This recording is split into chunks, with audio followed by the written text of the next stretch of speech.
passamos à fase de perguntas. Quem tiver alguma pergunta, eu peço a gentileza de anotar no chat, e aí o Pedro vai respondendo. Quer dizer, talvez ele não esteja vendo a pergunta no chat, mas eu leio para ele. Me lembro que a Julieta tinha uma pergunta sobre um dos slides. Julieta, é melhor até você perguntar com a voz mesmo, enquanto eu olho ali o chat, se tem mais alguma pergunta. Não, eu tenho algumas perguntas. Eu queria que você disponibilizasse melhor a sua metodologia de sensibilização, né, de aproximação do pessoal. Queria saber melhor sobre o termo de adesão, por que o termo de adesão, aonde que ele, qual é a importância dele, assim, especificamente nesse caso. Queria Julieta, também... Oi. Não tem ainda mais ninguém inscrito, mas vamos passo a passo. Pode ser? Tá, você que sabe. Eu tenho mais algumas outras perguntas aqui. Ótimo. Mas vamos lá primeiro. Qual era a primeira mesmo? A questão lá da... A metodologia que ele ficou de mandar. Parece que ele vai mandar aí mais informações sobre o quadradinho que estava no slide, sobre a metodologia. Isso aí já me responderam. Aí a outra pergunta é sobre o termo de adesão. Como é que é esse lance do termo de adesão? Termo de adesão? Uhum. Então, o termo de adesão, depois de apresentado todo o programa Rio Rural para a comunidade, a gente tem que estar ciente e concordar com a intervenção do programa na comunidade. Tá, e esse termo de adesão, ele é prescrito por alguma legislação, ou ele é uma forma do projeto Rio Rural ser resguardado de alguma coisa? Juridicamente, eu quero saber qual é desse termo de adesão, porque é uma coisa que eu nunca tinha pensado, por isso que eu preciso de mais informações. Bom, a parte do jurídico, sinceramente, eu não tenho essa informação precisa, mas... Mas você sabe o porquê do termo de adesão? Então, deixa eu ler aqui o manual certinho, que eles disseram no termo de adesão. Uhum. Vem assim, abre aspas. Antes de iniciar os trabalhos na microbacia selecionada, o técnico executor deverá colher a adesão da comunidade, em reunião específica realizada com este fim. Durante a reunião, o técnico fará uma apresentação do projeto em linguagem adequada, indicando claramente os objetivos, os resultados esperados, dando ênfase à participação, contrapartida, direitos e deveres dos beneficiários e a comunidade do processo. A concordância da comunidade em participar do programa deverá constar em assinatura em ata e registrada em cartório, com cópia arquivada na determinada secretaria. Isso é muito bom, bom saber disso. Esse manual que você está lendo aí, depois você pode disponibilizar ele para a gente? Claro, claro. Ele é público no site da... Ótimo, gostaria de ter acesso. Para vocês, claro que o site está fora do ar. Pode ajudar muita gente aqui numa série de outros projetos. Posso fazer mais uma? Deixa só uma interrupçãozinha. A coordenadora do GT do Comunicação, ela está fazendo uma solicitação que você desligue a apresentação, é isso, Patrícia? E apareça para as pessoas conhecerem melhor. Como é que eu faço isso? Não, é o Pedro. Ah, tá, pois eu também adoraria ver a cara dele. Para liberar o webcam? Tem um pouco de cabelo. Só um segundo. Então, como é que eu libero aqui? Na parte de baixo, você tem microfone à esquerda e a câmera direita. Se você clicar... Agora, né? Isso. Pronto. Aí, se você puder, Pedro, retirar a apresentação... Não, se bem que acho que assim é bom, caso alguém peça algum slide e as pessoas conseguem visualizar você. Tá bom assim, Patrícia? Bom, acho que tá. Vamos lá, Pedro.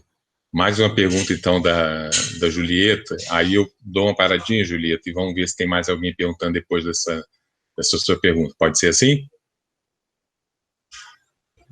Julieta? Oi, estou aqui.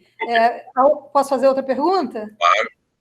É sobre a metodologia do sorteio. Eu achei muito interessante isso. Quer dizer, então você faz uma reunião, são vários produtores daquela microbacia, e como não é possível fazer para todos, essa metodologia do sorteio é muito interessante. E como é que essas pessoas participam disso? Também está nesse manual que você falou aí? Sim, mas o sorteio ele é feito por um programa de Excel. Ele era não era nada o Abinho, pegar uma coisa só. Levava um computador da secretaria, lá tinha um programa para fazer esse sorteio. De todas as pessoas que estavam aptas a receber, ele fazia esse sorteio para quem eram os primeiros a pegar o recurso. Baseado naqueles critérios que você mostrou, aquela planilha que tem avaliação 1, 2, 3, não? Não. Aquilo é priorização de microbacia. Entendi. Para o sorteio dentro da microbacia é um outro negócio, é uma outra metodologia. Sim, isso. Que também está nesse manual. No manual tá dizendo que é feito o sorteio, mas o sorteio é feito por uma planilha Excel. Aí isso é interno lá da Emater. Bom, então a gente teria que bolar um negócio desse, viu, gente? A minha outra pergunta é sobre a capacitação. Como é que vocês fizeram lá? Vocês escolheram os projetos, as áreas, e desenvolveram esses projetos e a capacitação desse pessoal? Como é que vocês fizeram essa parte? Então, a capacitação ela tinha várias esferas, né? Tinha capacitação, por exemplo, de técnicos da Emater, para eles trabalharem no CAR, tinha a parte de recursos hídricos também, que era acompanhamento de recursos hídricos. Aí faziam as inscrições nos cadastros direitinho, tanto o cadastro de recursos hídricos, quanto o CAR, quanto todos esses que formam esse conjunto de dados, nesse caso aí, fazia parte da capacitação, então? Não, a capacitação em si era específica. Por exemplo, pegava os técnicos da Emater e fazia isso. Anunciava, aí quem se interessasse fazia essa capacitação. Ou numa comunidade que fosse bem avaliada. Aí tinha uma capacitação também de melhoria de qualidade de água, algum outro tipo de capacitação. Entendi. Esse é o a minha última pergunta para parar de perturbar. Como é que a gente consegue o contato com esse pessoal desse COGEM aí? Porque me interessou muito esse pessoal, porque como nós precisamos fazer projetos, né, David? Aquele que a gente estava começando lá em Areal, se a gente tiver o contato desse pessoal desse COGEM aí, a gente pode fazer muita coisa, né? É muito complicado, você acha muito difícil, ou é uma coisa pública? Deixa eu só fazer um comentário. Esse programa foi feito pela Emater, né? Portanto, eles têm todas as respostas. Nós temos ali do lado de onde eram as reuniões do Piabanha, lá em Itaipava, a Emater, tem a Emater em Teresópolis. Eu sei, mas o problema é que é muito difícil a gente conseguir acesso com eles. Eu preferia saber o contato do COGEM para eu conversar lá com o carinha que mora lá no sítio, o carinha que está lá no terreno. Aí, obviamente, a parceria com a Emater é sempre super bem-vinda, desde que eles queiram trabalhar com a gente, né? Esse é que é a nossa dificuldade, pelo menos com relação aqui. Pode ser que nos outros municípios seja mais fácil. A minha sugestão é fazer uma parceria com a Emater do Rio inteiro, né? Depois você vai por região, para centralizar, porque o Piabanha ele pega mais de uma região, né? Aí seria uma terra diferente, aí eu acho melhor o arranjo institucional pela Emater Central, que é aqui em Niterói. Sei onde é. Legal. Tá. Mas a parte do COGEM, isso teria que ser com a Emater mesmo, que esse não está disponível. Entendi. Não, pois tá. A gente, então, entrando em contato, talvez, com o pessoal da Emater Rairi de Niterói, nessa central, a gente apresentando a nossa proposta, eles podem concordar em fazer uma parceria com a gente e aí deixar a gente ver esse COGEM, né? Saber quem são, como a gente chegaria neles, né? Já teve uma reunião comigo, com o Zé Paulo e o David, aqui no escritório central, para tratar de possíveis parcerias, né? Pois eu já ouvi falar dessa conversa. O problema é que eu acho que a coisa ficou mais difícil porque o projeto, infelizmente, foi concluído, né? Ele não está mais ativo, né? Então, a gente teria que arranjar um outro meio de fazer essa parceria com eles, não especificamente usando este slogan, vamos dizer, Rio Rural, porque como o projeto terminou, até preciso de orientação com relação a isso. Sim. É isso mesmo. Deixa eu só acrescentar uma coisa. A Emater está debaixo da SEAPA, né?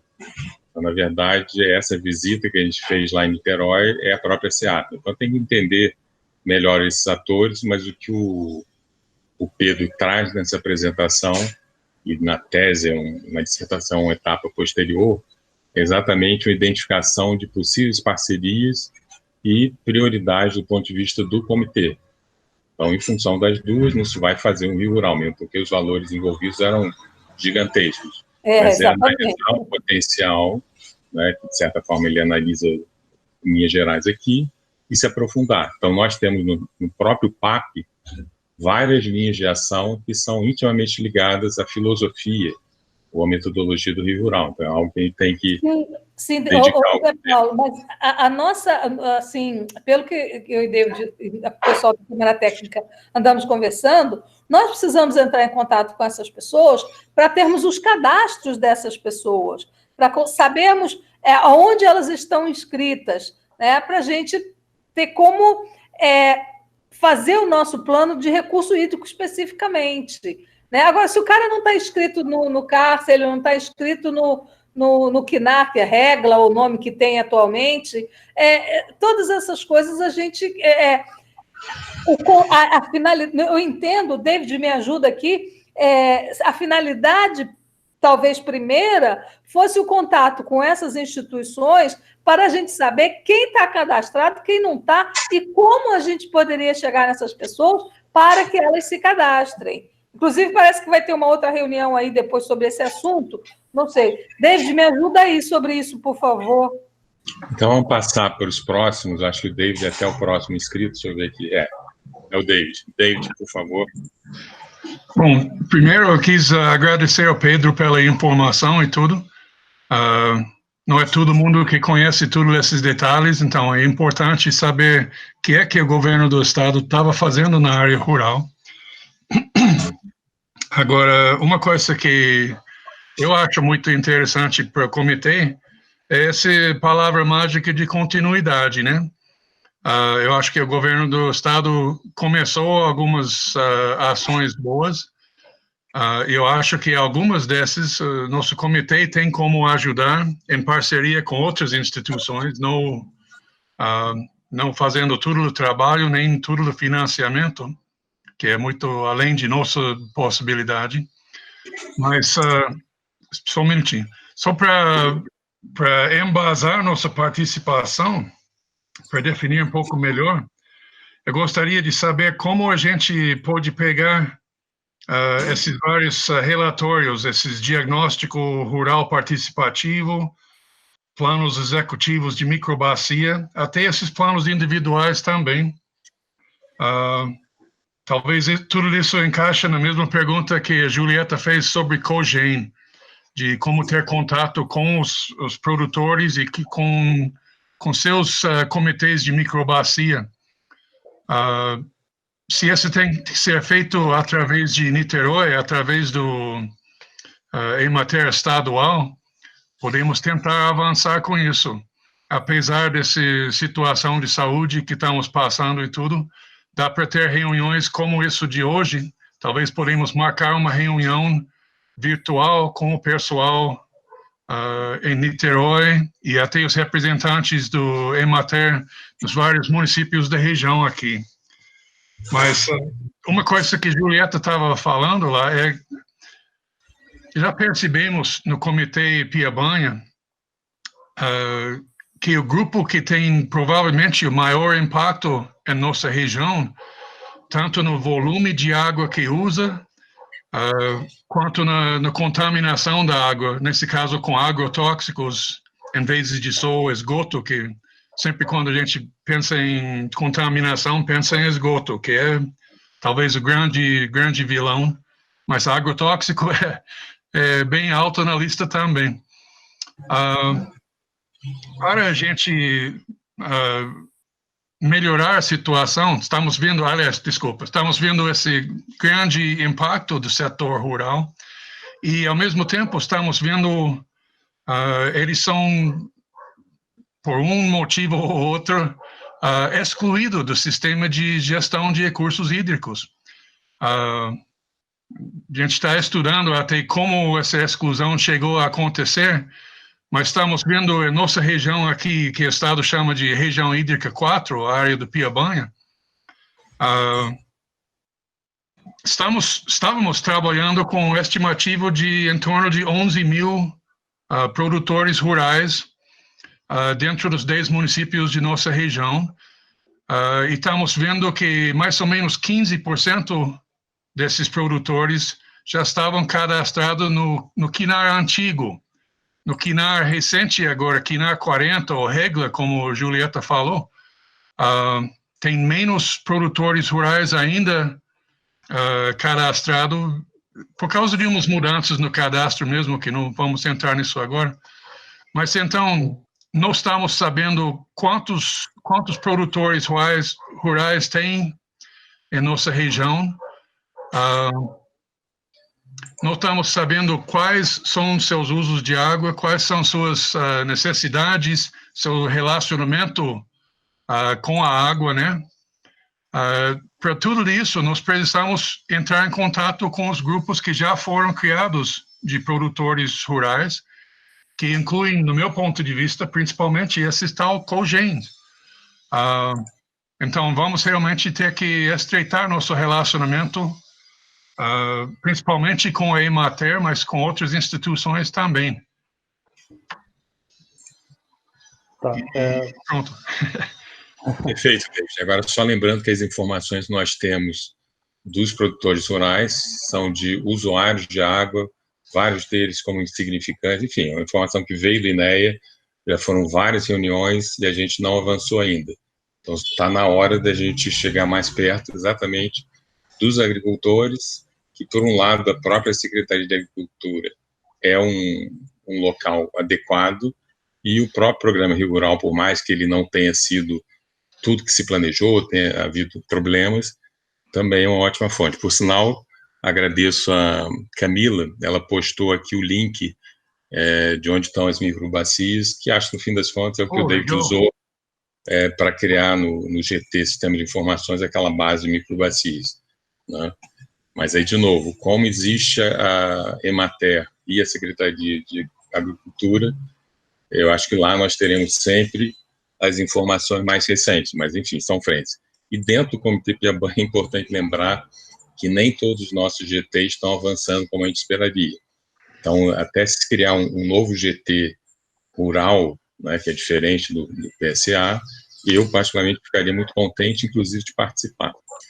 Mas é isso, às vezes a gente tem uma vontade de fazer as coisas e tem que ter um planejamento e parcerias, que é o que aconteceu com a Rafaela, uma novidade recente de uma cooperação do comitê com a Fiocruz. E também tem uma série de outros aspectos, principalmente de saúde, que se somam ao que o Rio Rural andou fazendo. Então, é essa integração que é importante. Mas aí, continuando aqui, obrigado, David. Só para terminar, uma coisa que você falou agora, Zé Paulo, sobre esse GT Rural. Na semana que vem, vamos ter uma reunião virtual com o pessoal da INEA, do Departamento de Cadastro e Cobrança, e eu acho que o pessoal de outorga vai estar participando nisso. E depois disso, aliás, talvez hoje, podemos, depois de todo mundo fazer suas perguntas e ter respostas e tudo, talvez podemos já marcar a data. Victor, se você pode andar vendo o calendário para talvez até o final do mês de maio ou início de junho, podemos já deixar marcado a próxima data de uma reunião da Câmara Técnica, onde também podemos definir um pouco melhor esse grupo de trabalho rural, GT Rural, quem vai estar participando e coordenando isso e tudo. Eu acho que podemos tratar disso dentro dessa próxima reunião de Câmara Técnica. Boa ideia. Então, no final, depois das perguntas, se podemos voltar a esse assunto, eu agradeço. Só respondendo ao David, que ele perguntou de onde conseguiria o DRP, PEN e PID, os formulários deles tinham no site do portal do Rio Rural, só que esse site já está fora do ar há algum tempo, né? Então, tá. Você consegue isso com contato ou com a Emater ou com a Secretaria. Já tentamos pegar isso de algumas áreas aqui com o Marcelo Costa em Niterói. Eu voltei a relembrar isso para ele algumas vezes, mas ainda não deu certo. E o Marcelo costuma ser bem solícito, né? Possivelmente pode ser alguma coisa por causa da pandemia, né? Que ele trabalhando de casa, ele possivelmente não tem acesso a esses arquivos. Pode ser. O caminho é mesmo a Emater para conseguir. O DRP e PEN, principalmente, é um outro braço da Emater. Seria com a Mônica, conseguir os DRPs e PENs. E o PID seria com o Marcelo mesmo. Legal. Se mesmo terminada essa palestra, essas perguntas, o Pedro está aí à disposição para esses contatos, o que ele tem. Passar, e na verdade tem um contato grande com o Marcelo, né? Na época orientou ele no trabalho de graduação. Agora, outra coisa que eu acho que é importante também é continuar aqui com as perguntas. Então, o Leonardo, ele disse que já tinha sido respondido o que ele ia perguntar, e aí passamos para Flávia Teixeira. Flávia, por favor.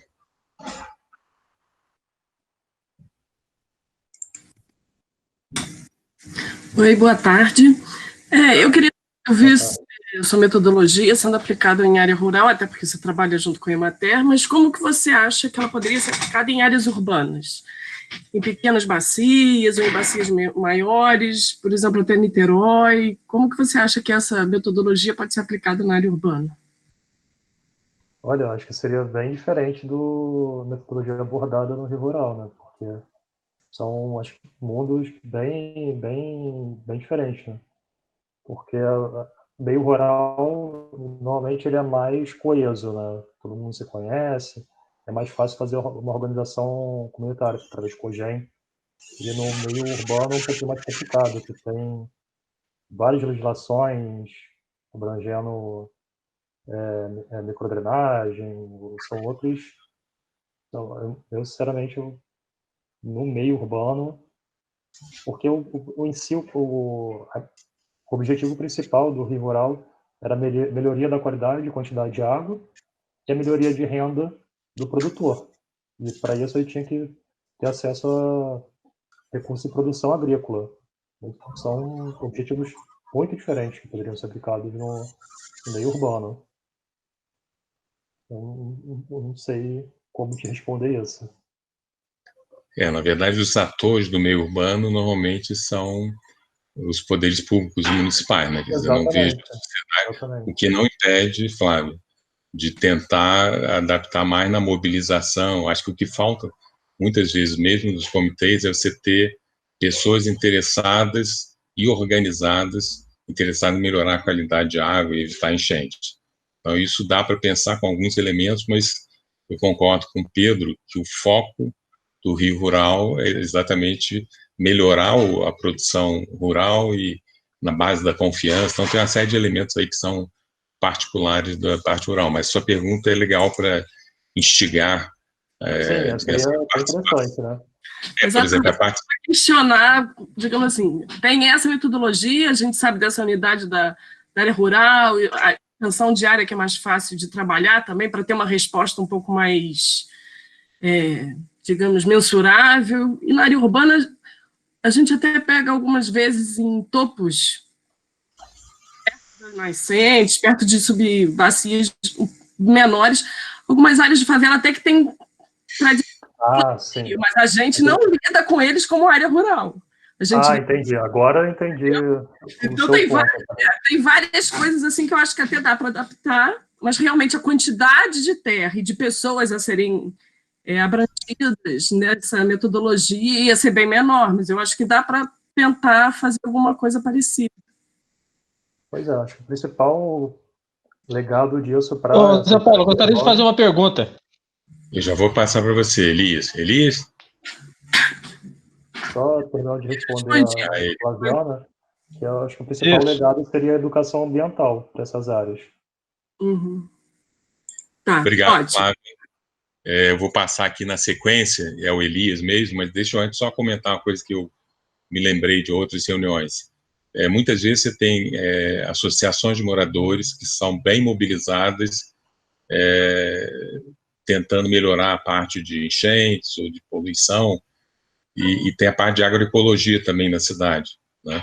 Então, talvez juntar alguns desses ingredientes com a educação ambiental daria para propor não um programa semelhante ao Rio Rural, mas que fosse participativo, né? E voltado para melhorar, como é o objetivo da gestão de recursos hídricos, qualidade e quantidade. Obrigado, Flávia. E passo então por Elias. Prazer em revê-lo, Elias.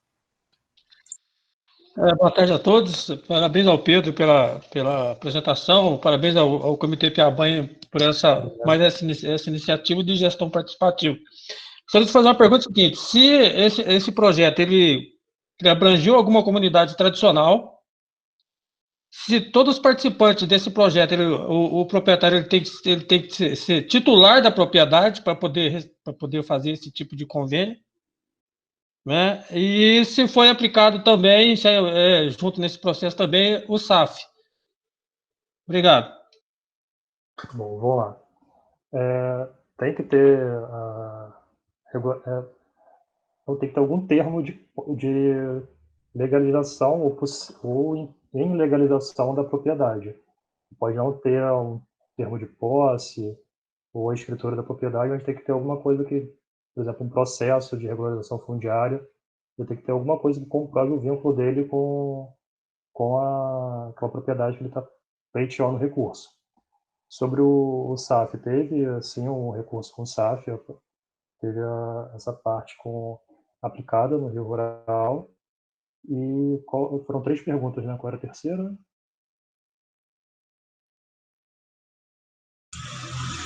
Elias, a última pergunta sua. Se abrangeu, Pedro, se esse projeto abrangeu alguma comunidade tradicional. Tradicional se diz indígena, alguma coisa? Quilombola também. Areal tem uma comunidade quilombola. Olha, isso eu não tenho como te afirmar com 100% de certeza, mas, se eu não me engano, teve algumas comunidades na região de Araruama. Foram comunidades tradicionais. Mas não tinha nenhuma discriminação de comunidade tradicional, não tradicional.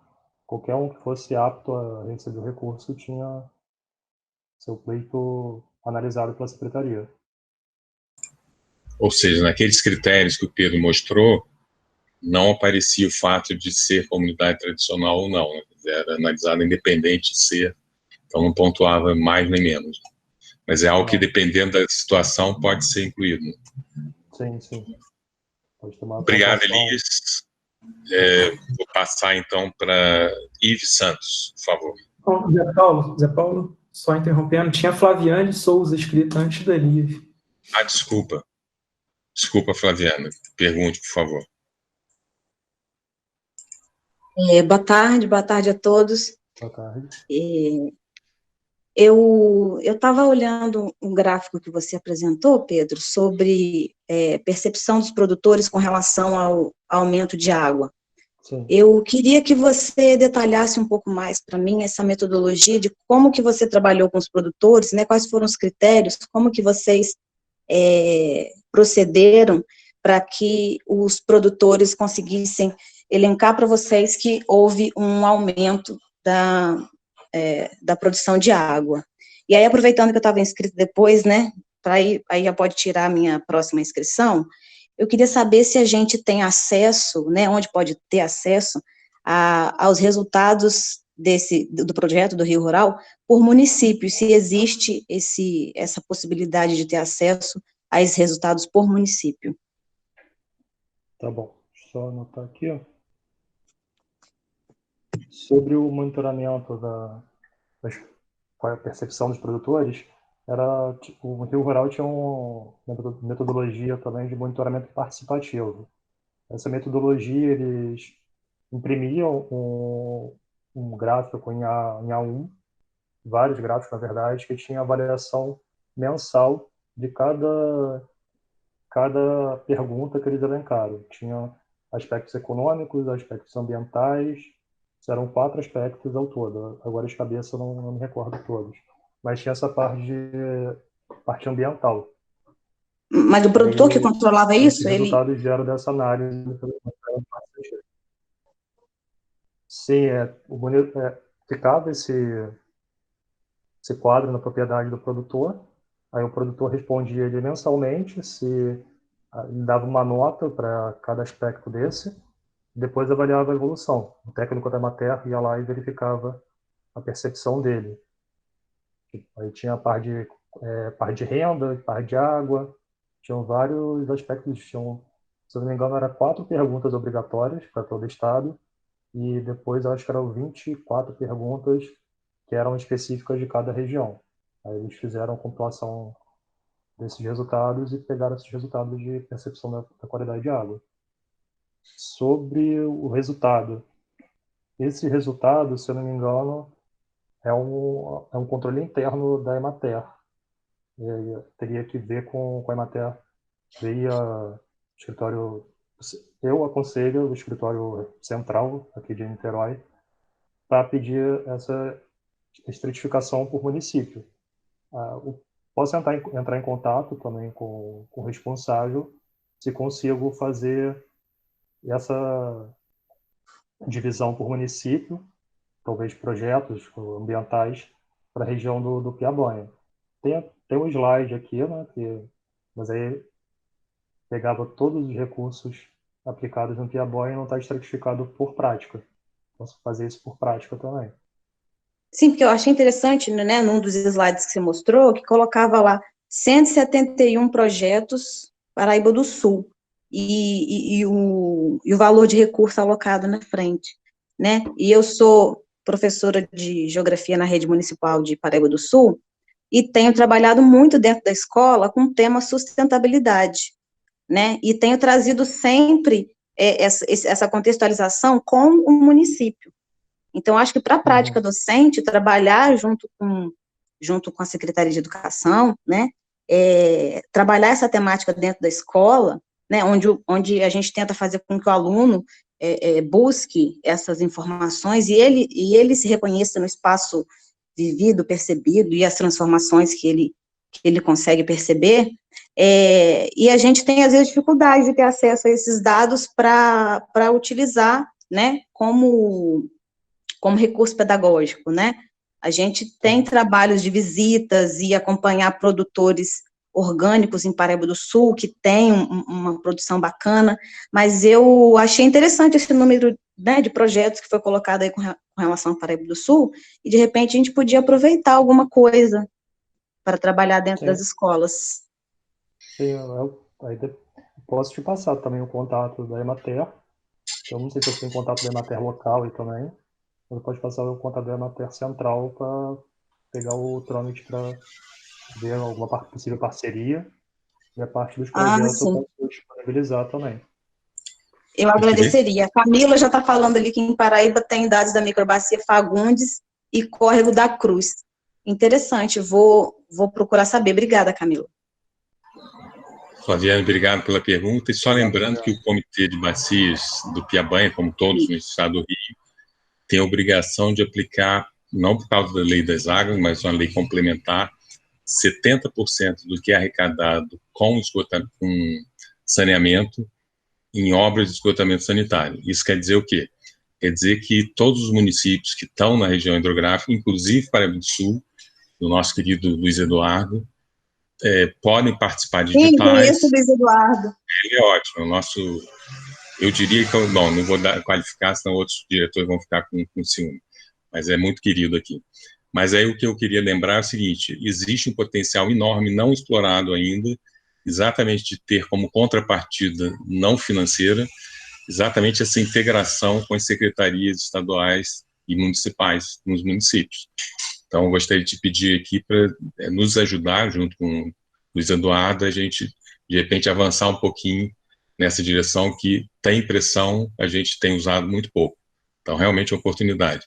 A Camila, na verdade, ela trabalhou como residente no Comitê Piabanha, também fez um ótimo trabalho, atualmente é da SUPIB, Superintendência do INEA na região, que é outro parceiro que a gente tem que estar mais próximo, né, em termos de várias ações.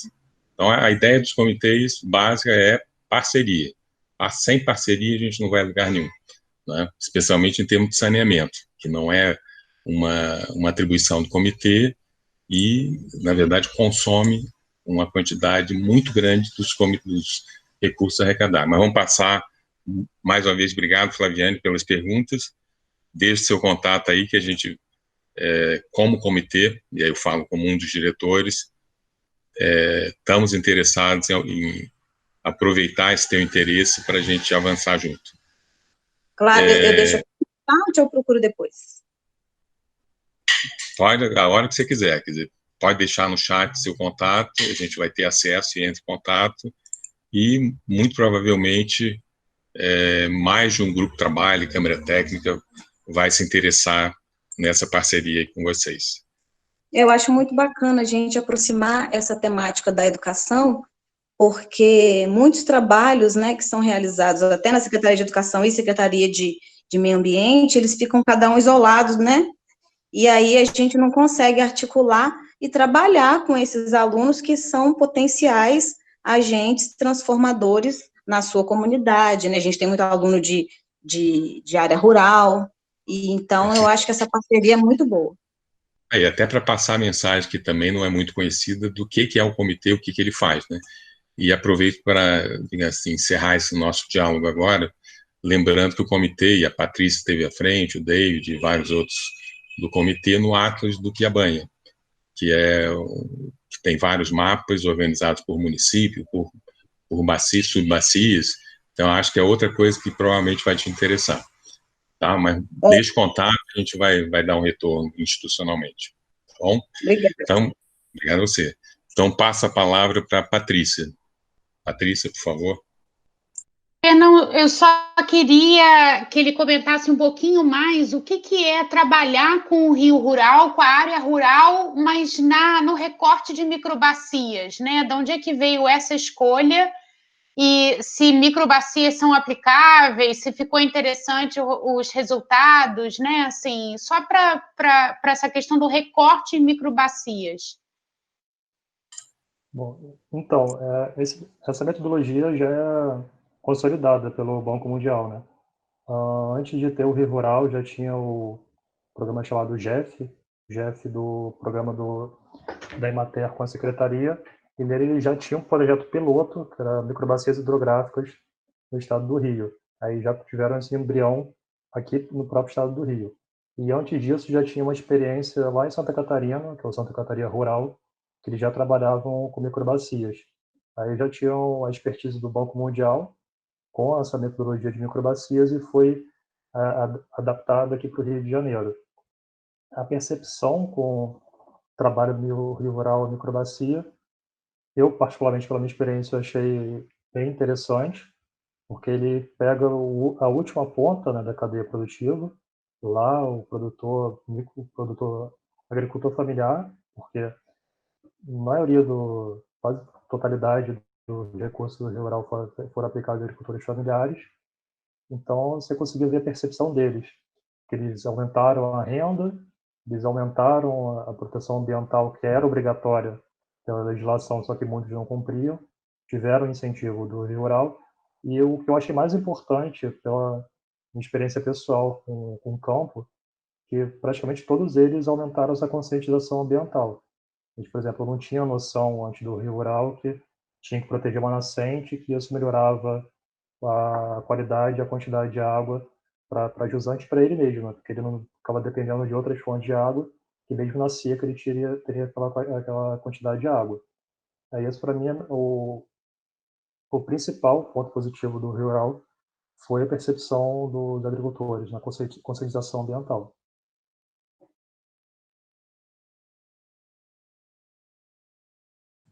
Ok, obrigado.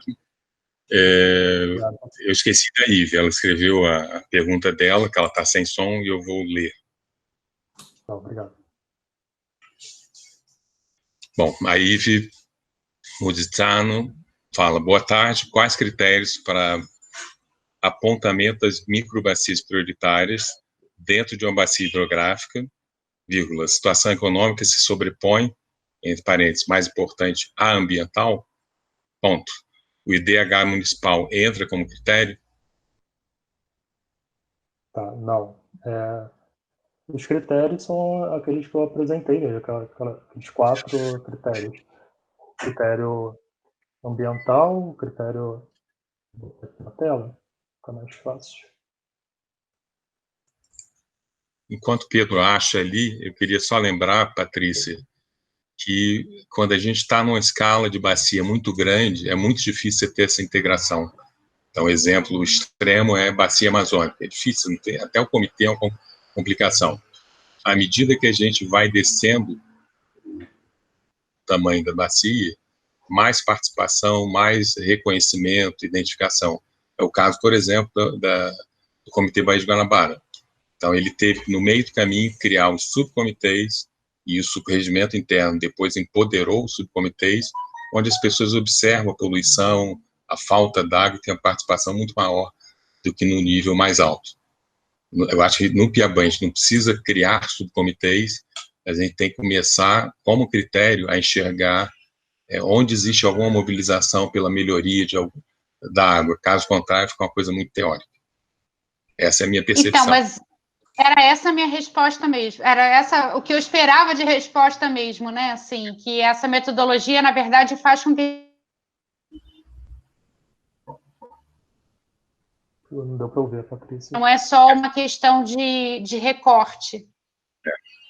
É para ter a participação, né? Mas, Pedro, você trouxe, então, um slide aí. Isso, para ir ver, tipo, o DH, a situação econômica não é levada em conta, são esses critérios mesmo. E cada um é independente entre si. Você pega o somatório e vê qual a microbacia tem o maior somatório. Aí, caso tenha empate, o Rio Rural tem a metodologia própria para fazer os critérios de desempate, que eu não coloquei aqui, que são bastante extensos, os critérios de desempate, mas os critérios são esses: biodiversidade, água para abastecimento público, organização comunitária e concentração de agricultores familiares. O que, no caso do comitê e de outras instituições, como, por exemplo, a própria Fiocruz, que entra como parceira, em geral, do comitê em saúde, esses critérios eles podem eventualmente ser alterados, mas aí tem que ser alterados exatamente por essas instituições vão estar participando, inclusive, e obrigatoriamente, eu diria, a SUPIB e o INEA, né? Que são parte da gestão dentro do próprio comitê, né? Mas vamos passar, então, para exatamente, deixa eu ver se já é a Camila. Tem o Elias. Elias, você tem outra pergunta ou foi porque eu não te atendi na hora que você botou de novo o nome? Elias? Bom, eu passo a palavra, então, finalmente para a Camila. Camila, por favor. Zé Paulo, já foi atendido. Obrigado. Obrigado, Elias. Obrigado. Só, Camila, só mais uma coisa. Aproveitando, o Elias, ele é da bacia do Paraíba do Sul Paulista, e a gente tem interagido sempre que tem as reuniões de integração do plano do Paraíba do Sul com os afluentes estaduais. Tá? Então, só para lembrar que ele é potencialmente um grande parceiro do Piabanha, já que a gente compartilha essa bacia maior, que é a bacia do Paraíba do Sul. Obrigado, Elias. Camila, por favor.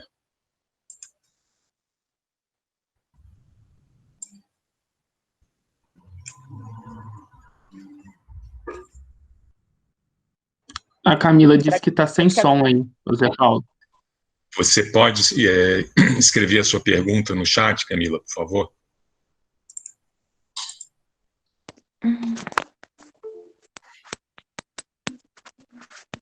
Enquanto a Camila digita, para a gente ganhar tempo, aparece uma pergunta do Leonardo aqui. Leonardo, você pode fazer a sua pergunta?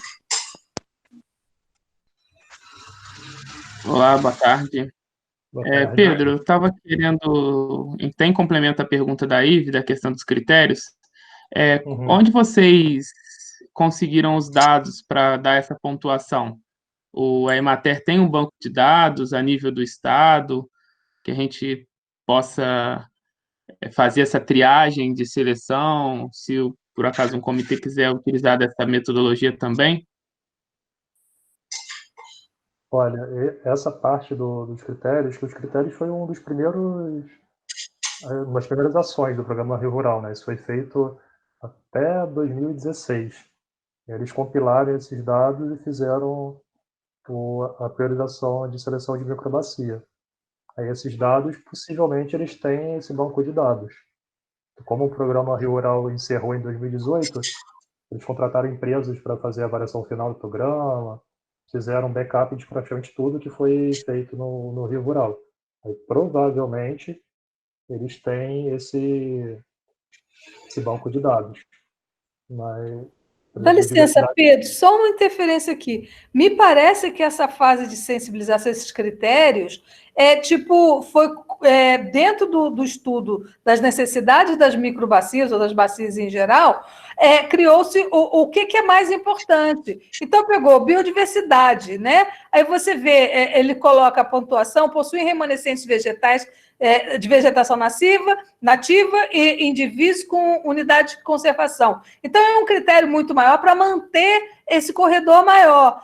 Água para abastecimento público. Quer dizer, esses critérios eles não podem ter sido feitos a partir de um grande estudo, mas a partir de literatura mesmo, não? Sim. Não seria isso? Sim, isso é a parte da literatura para a definição dos critérios. A pergunta do Leonardo, pelo que eu entendi, foi como eles fizeram essa pontuação. Exatamente. Então, de que base de dados a gente pegou para determinar se ele não possui, se ele possui, da onde tirou essa informação? Mas não é a visita no local, não é uma visita lá na região da microbacia e com isso você vê se tem, se não tem, é isso? Se foi assim ou se tem alguma base de dados que foi levantada geral. Isso vale para todos os programas no estado inteiro, então duvido que seja caso a caso.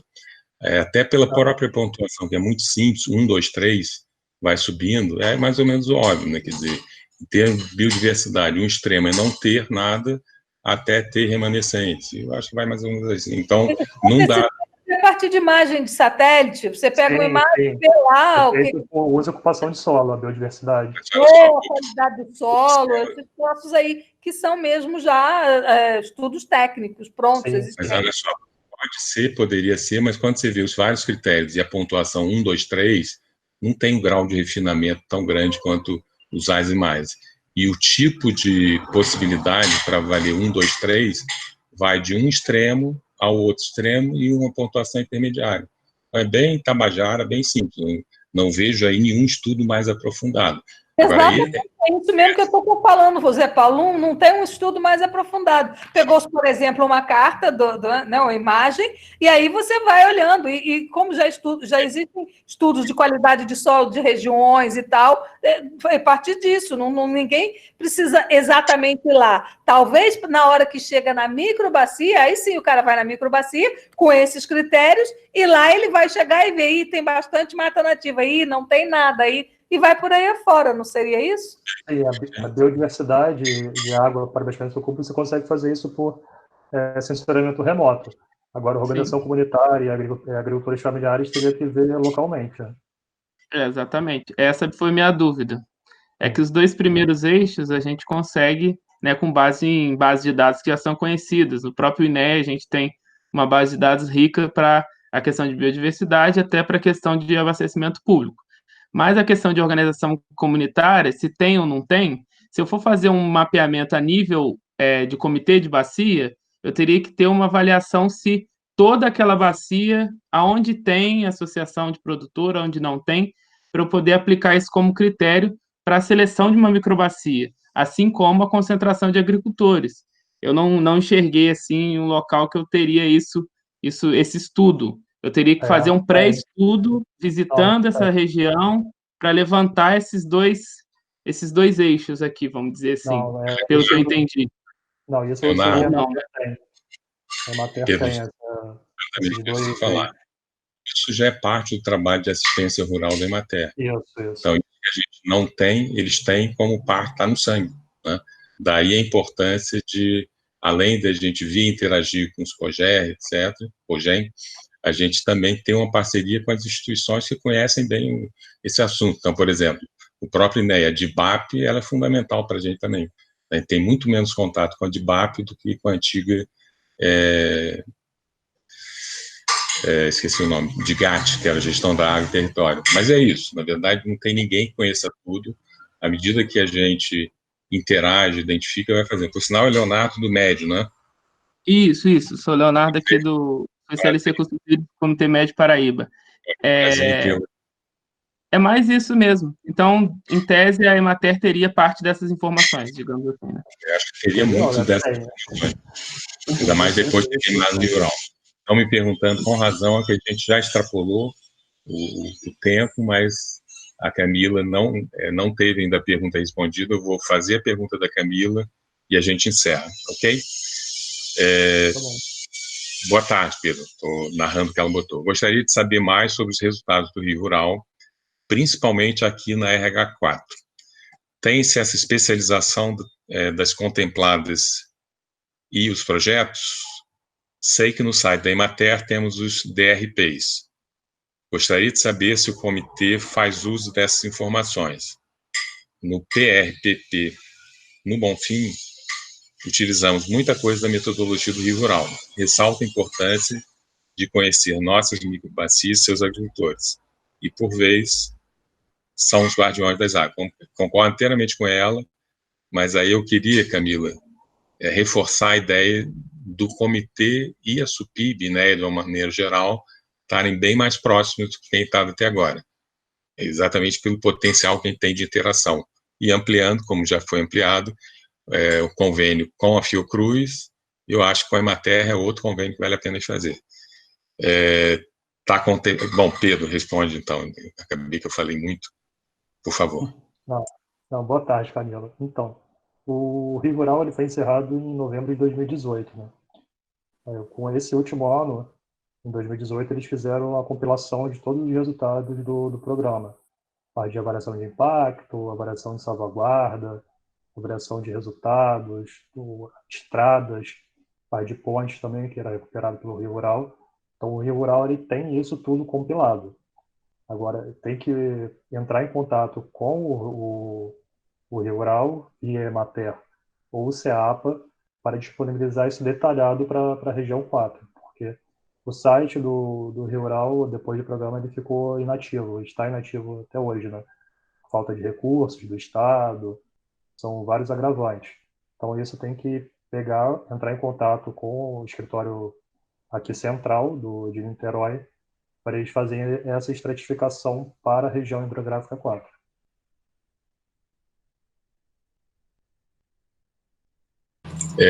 Rafael pediu para falar. O Oswaldo também estava inscrito, Zé Paulo. Ok, Oswaldo, então.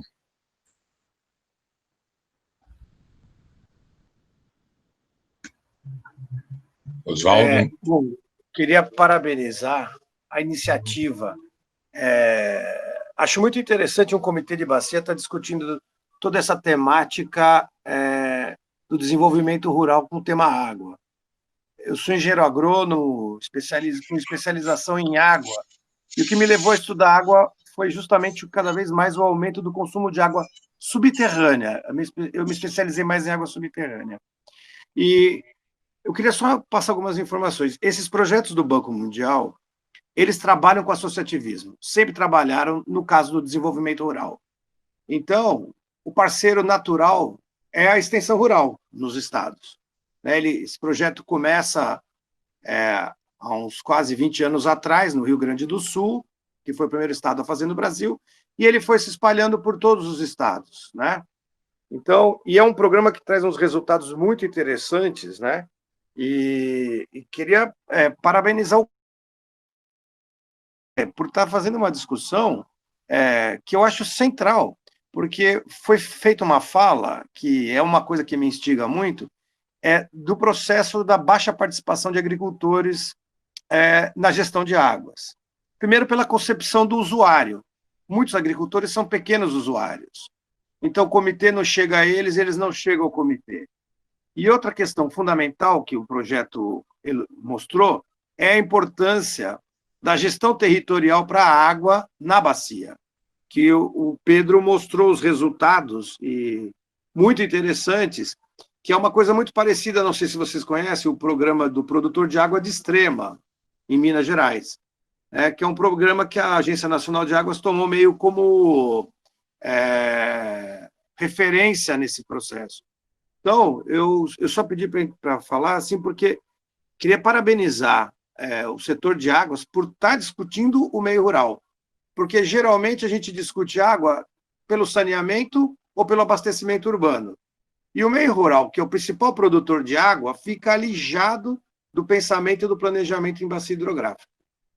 E aí acho que os resultados que o Pedro mostra do programa Rio de Janeiro Rural são excelentes do ponto de vista dessa necessidade, e mostram como é importante na política pública e na gestão a gente fazer uma fusão entre desenvolvimento e a gestão territorial, pensando na questão ambiental e na água.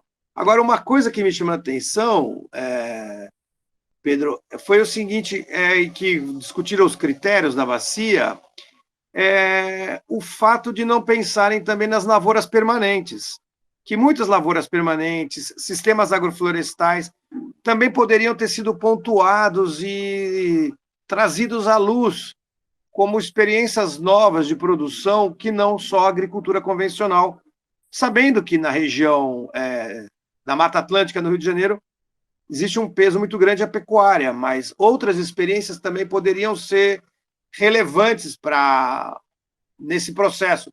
E saber se isso apareceu, quer dizer, quando vocês começaram o trabalho de campo, se vocês encontraram sistemas agroflorestais e outras formas de uso e ocupação do solo pela agricultura. Obrigado. Obrigado pela pergunta. Então, a parte de sistemas agroflorestais foi bem trabalhado. Era, inclusive, um dos subprojetos incentivados pelo programa Rio Rural. A parte de café também, a parte de cafezais tinha bastante no Noroeste, também foi incentivado pelo Rio Rural. O Rio Rural ele teve fases, né? Além dessas fases que eu botei da metodologia, teve as fases de aplicação de recursos também. Primeiramente, foi voltado para os pequenos agricultores, a parte de adequação ambiental, melhoria da qualidade de água. Aí uma segunda, junto com o final dessa primeira etapa, veio a parte de aumento de renda, por exemplo, adquirindo biofertilizantes, caudas alternativas, diversas práticas para aumentar a qualidade e a produção. E, por último, teve até projetos de cadeias, que é o projeto de cadeia produtivas, que foi incentivado o projeto de cadeia do leite, do café e outros projetos de cadeia que alavancava bastante recurso e abrangia mais na microbacia. O programa Rio Rural foi encerrado dessa forma. Primeiro foi a parte ambiental, melhoria da renda e a parte de projeto de cadeia. Obrigado, Pedro. Eu vou só fazer uma breve observação e passo para a Rafaela para encerrar. E estou muito satisfeito com a divulgação que foi feita, pela apresentação. Então, como no primeiro seminário, a gente teve um seminário bastante produtivo, né? Mas a observação que eu faria é o seguinte, em relação ao que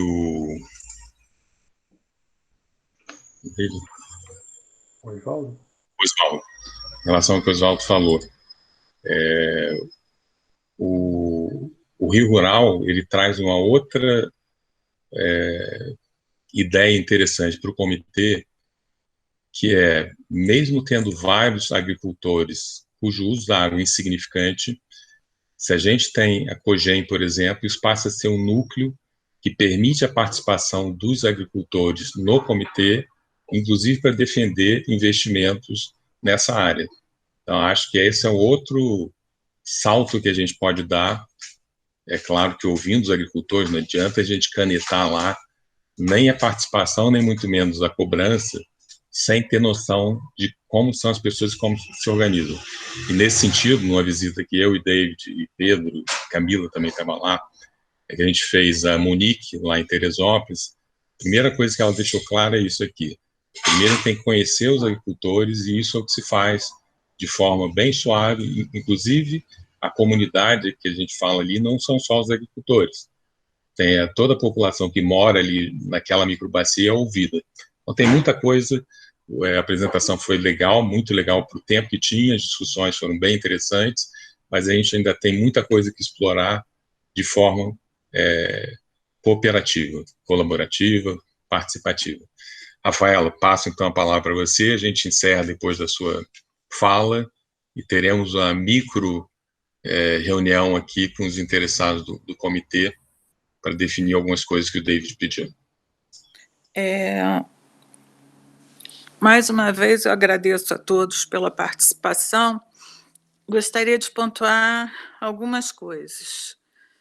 A aproximação com a SUPIB foi feita, infelizmente, por parte, não do comitê, mas por parte da SUPIB, houve um afastamento devido às exigências de boas práticas que o comitê fez, tanto para o Bonfim quanto para o projeto do Caxambu. Nós exigimos saber os níveis de lençol freático para que o sistema fossa-filtro-sumidouro não ocasionasse poluição de mananciais subterrâneos. Tirando isso, gostaria de pontuar a participação do senhor Osvaldo, convidá-lo a fazer parte do grupo de estudo de águas subterrâneas que o Nelson coordena. Seria bastante importante, o conhecimento dele é muito fundamental para o comitê. Muito bem-vindo, Osvaldo. Encerrando a minha fala, agradecer imensamente ao Pedro pela brilhante palestra.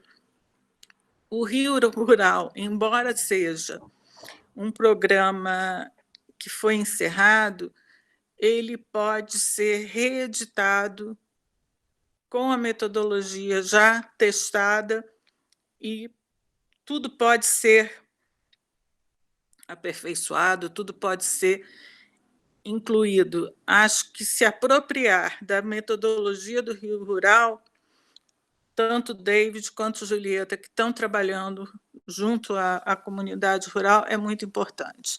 Agradeço imensamente a todos pela participação e estamos vendo junto à comunidade que, apesar do nosso isolamento social, o comitê, eu acho que andou nesses meses com as reuniões virtuais, talvez mais do que anda normalmente com reuniões presenciais. De certa forma, nos facilitou o acesso a diversas pessoas que talvez não pudessem ir presencialmente. Acho que nós estamos inventando uma nova forma de gestão participativa e com sucesso. Fico muito contente e será uma marca do Comitê Piabanha a realização dessas palestras. Agradeço a participação do Pedro, a coordenação do Zé Paulo, da palestra, a coordenação da Patrícia e do Felipe, que trabalharam muito para fazer com que essas reuniões virtuais, essas palestras virtuais, pudessem ser realizadas. Como presidente do comitê, eu agradeço o trabalho de todos. Só está nos melhorando muito em participação e em conhecimento. Muito obrigada a todos. Rafaela, só uma coisa antes de encerrar, só lembrando que eu sou também da Câmara Técnica e eu dei a sorte de ter o Pedro, que já tinha essa bagagem, dei para ele esse tema de pesquisa e, além disso que ele apresentou pela experiência do Rio Rural, ele fez a dissertação de mestrado e ele teria já defendido não fosse esse afastamento social, mas em breve ele deve defender de forma remota e aí eu vou convidar todos os interessados a assistir a sequência do que foi apresentado, que aí deixa de ser o Rio Rural, entra mais na identificação dessas possíveis parcerias que vem a partir daí. Então, damos por encerrado e passamos, então, para aqueles que são do comitê, mais particularmente da Câmara Técnica, mas que outros também podem participar, e deixo a palavra com o David, que é o coordenador da Câmara Técnica. David, por favor. Oba. Não, só para fechar esse assunto de Câmara Técnica de uma reunião, a pauta que eu estou vendo que provavelmente vamos ter, parte vai ser informe sobre a reunião com a INEA na semana que vem, que vai ter a ver principalmente com usuários rurais, parte de cadastro, outorga e cobrança. E outro assunto que realmente é sobre um trabalho dentro da Câmara Técnica, ou que estava sendo discutido dentro da Câmara Técnica, ia ser a criação ou organização de um GT rural. Muitos membros do comitê já aprovaram essa ideia, mas precisamos avançar com isso, então. Eu gostaria, primeira coisa, então, de definir uma data para essa reunião.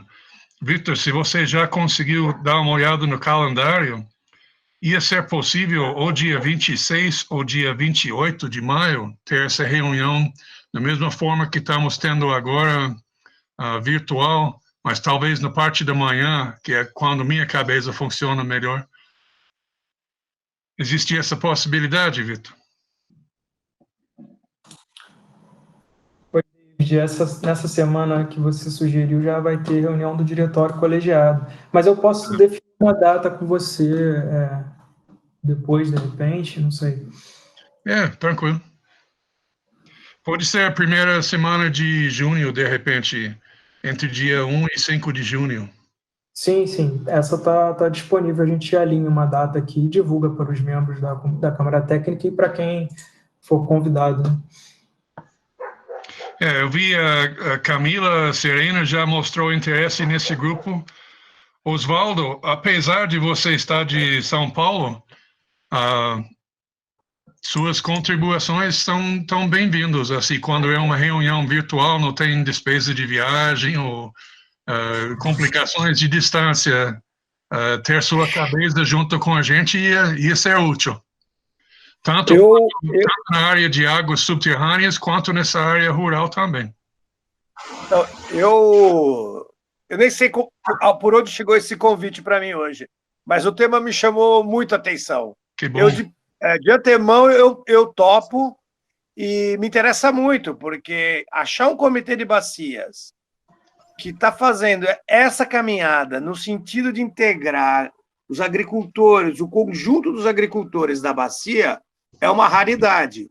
Então, por si só, como pesquisador e pessoa que atua na área de águas, eu digo a vocês, me interessa muito, entendeu?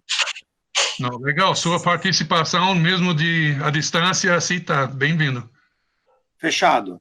E se tem mais pessoas que estão ouvindo essa palestra, participando nessa reunião de hoje, que estão interessados, por favor, entre em contato com o Victor, com nosso UD, nosso escritório técnico em Petrópolis, para ele incluir vocês também nos convites para essas reuniões do Grupo Rural e os outros grupos de nosso comitê. O David, eu vi que participou da nossa reunião a Tainara Soares, que é uma pessoa que eu quero muito trazer para dentro do comitê, que é uma aluna que terminou o mestrado sobre a recuperação de nascentes, criando uma técnica de recuperação de nascentes e trabalhou lá no Quilombo da Boa Esperança. Oh, beleza. Não sei se Tainara ainda está na reunião, mas foi muito bom ela ter participado, ela é muito bem-vinda ao grupo, e ela vai trabalhar, se Deus quiser, com a gente na recuperação das demais nascentes do Quilombo. Oi, Rafaela, obrigada. Eu estou participando ainda sim. Que bom. Victor, por favor, inclui essas pessoas que mostram interesse numa lista para contatar depois também. Eu sei que você já vai fazer isso, mas estou reforçando a ideia. Bom, para mim, basicamente é isso, então.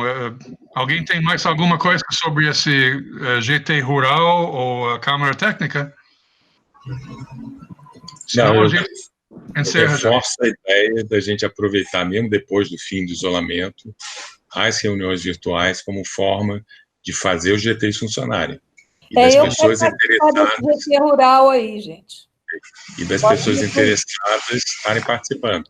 Então, ter uma pessoa de São Paulo participando é excelente, né? Explorando essa...